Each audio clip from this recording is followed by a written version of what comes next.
रामचरितमानस सिर्फ एक कहानी या एक पुराना महाकाव्य नहीं है। ये एक जीता जागता, सांस लेता हुआ आध्यात्मिक ग्रंथ है जिसने सदियों से करोड़ों लोगों के जीवन को दिशा दी है। ये वो कहानी है जो हमें धर्म, भक्ति और सदाचार के रास्ते पर चलना सिखाती है। और कमाल की बात यह है कि इसकी सीख आज भी उतनी ही सच्ची और जरूरी है जितनी तुलसीदास जी के समय में थी। तो चलिए इस महासागर में हम भी एक डुबकी लगाते हैं और इसकी गहरी शिक्षाओं को समझने की कोशिश करते हैं। इस सफर में हम रामचरितमानस के 5 सबसे अहम पहलुओं को जानेंगे, इसकी दिव्य शुरुआत से लेकर इसकी उस विरासत तक जो आज भी जिंदा है। हमारी खोज शुरू होती है रामचरितमानस के स्रोत से, जिसे बड़े ही काव्यात्मक अंदाज में राम के कर्मों की झील कहा गया है। अब सोचिए झील ही क्यों?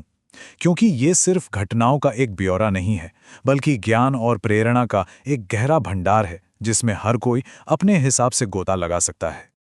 देखिए, इस ग्रंथ का मकसद कितना बड़ा है। इसमें साफ साफ कहा गया है कि ये आध्यात्मिक मुक्ति यानी मोक्ष तक पहुंचने का एक सीधा रास्ता है। मतलब ये सिर्फ एक कहानी नहीं, बल्कि एक जरिया है, एक ऐसा माध्यम जो हमें परम सत्य के करीब ले जा सकता है। और इस महाकाव्य के पीछे जो महान संत हैं तुलसीदास जी, वो सिर्फ एक कवि नहीं थे, उन्हें एक दृष्टा माना जाता है। ऐसी मान्यता है कि उन्होंने राम की पूरी कहानी को एक दिव्य दृष्टि से अपनी आंखों के सामने घटते हुए देखा था। इसीलिए रामचरितमानस को केवल साहित्य नहीं, बल्कि एक पवित्र रहस्योद्घाटन की तरह देखा जाता है। अच्छा, तो जब हम ये समझ गए कि इसकी उत्पत्ति दिव्य है, तो अब हम इसके केंद्रीय विचार की ओर बढ़ते हैं, और वो है धर्म। धर्म यानी सही आचरण का रास्ता। धर्म ही वो नैतिक धागा है जो इस महाकाव्य के हर पात्र और हर घटना को एक साथ पिरोए हुए है। तो धर्म का मतलब क्या है? जैसा कि यहाँ बताया गया है, ये सिर्फ कुछ नियम नहीं है, ये एक बहुत ही गतिशील अवधारणा है। मतलब एक राजा का धर्म अपनी प्रजा की रक्षा करना है, तो वहीं एक दोस्त का धर्म है मुश्किल में साथ निभाना। रामचरितमानस हमें किरदारों के जरिए ही इन अलग अलग धर्मों को समझाता है। रामचरितमानस की सबसे बड़ी खूबियों में से एक ये है कि वो रिश्तों के बारे में बहुत व्यवहारिक ज्ञान देता है।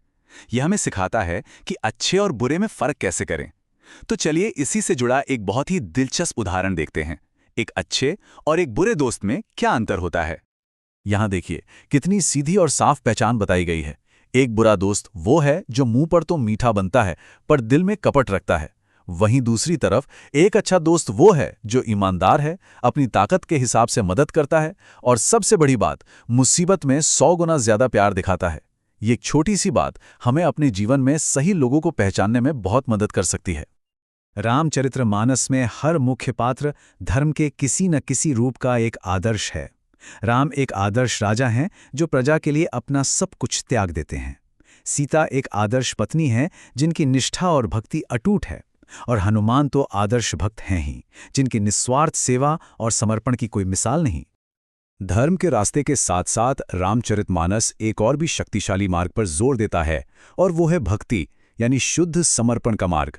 देखिए, जहां धर्म हमें सही काम करने का एक ढांचा देता है, वहीं भक्ति हमें सीधे परमात्मा से एक व्यक्तिगत और गहरे स्तर पर जुड़ती है। ये प्रेम का रास्ता है। ईश्वर को समझने के लिए मानस हमें 2 नजरिए देता है। एक है निर्गुण, यानी ईश्वर का वो रूप जो निराकार है, जिसे हम देख नहीं सकते, जो हर कण में है। और दूसरा है सगुण, यानी ईश्वर का वो रूप जिसके गुण हैं, जिसका एक व्यक्तित्व है, जिसकी हम पूजा और भक्ति कर सकते हैं। और यहाँ सबसे जरूरी बात यह है कि निर्गुण और सगुण ये 2 अलग अलग चीजें नहीं हैं। मानस हमें सिखाता है कि इनमें कोई भेद नहीं है। जो निराकार अव्यक्त परमात्मा है, वही अपने भक्त के प्रेम के कारण एक रूप धारण कर लेता है। इसका मतलब यह है कि ईश्वर हमसे दूर नहीं है, बल्कि वो प्रेम के जरिए हमारे लिए सुलभ हो जाता है। अब ये पंक्ति भक्ति की शक्ति को बहुत ही शानदार ढंग से दिखाती है। यहां तक कहा गया है कि ईश्वर का नाम, जैसे कि राम नाम, खुद ईश्वर के रूप से भी ज्यादा शक्तिशाली है। ऐसा क्यों?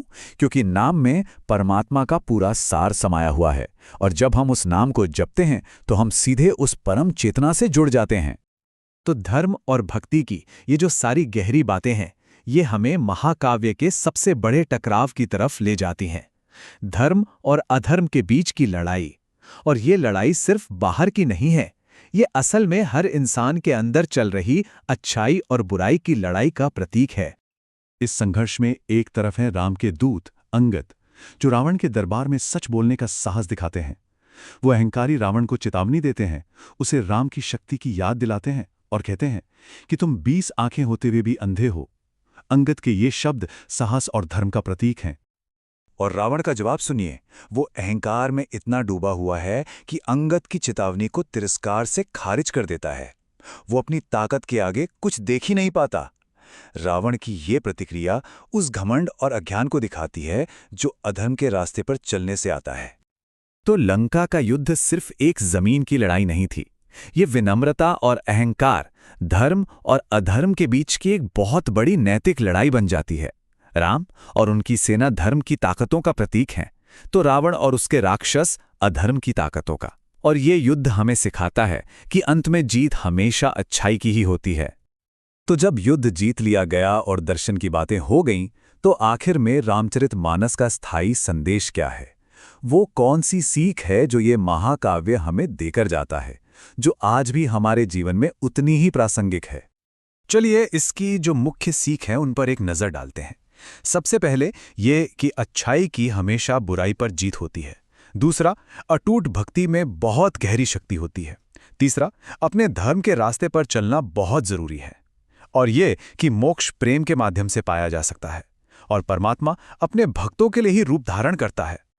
रामचरितमानस का जो केंद्रीय वादा है वो यही है कि बुराई चाहे कितनी भी ताकतवर क्यों न दिखे, विश्वास के साथ अगर धर्म के रास्ते पर चला जाए तो जीत अंत में उसी की होगी। ये एक ऐसा भरोसा है जो पढ़ने वालों को उम्मीद देता है और एक नैतिक दिशा दिखाता है। और आखिर में इस महाकाव्य का ये प्राचीन ज्ञान हमें एक बहुत ही विचार करने वाले सवाल के साथ छोड़ जाता है। आज की इस जटिल दुनिया में धर्म का वो अटूट रास्ता कैसा दिखता है? हम इन पुराने आदर्शों को अपने जीवन में कैसे उतार सकते हैं?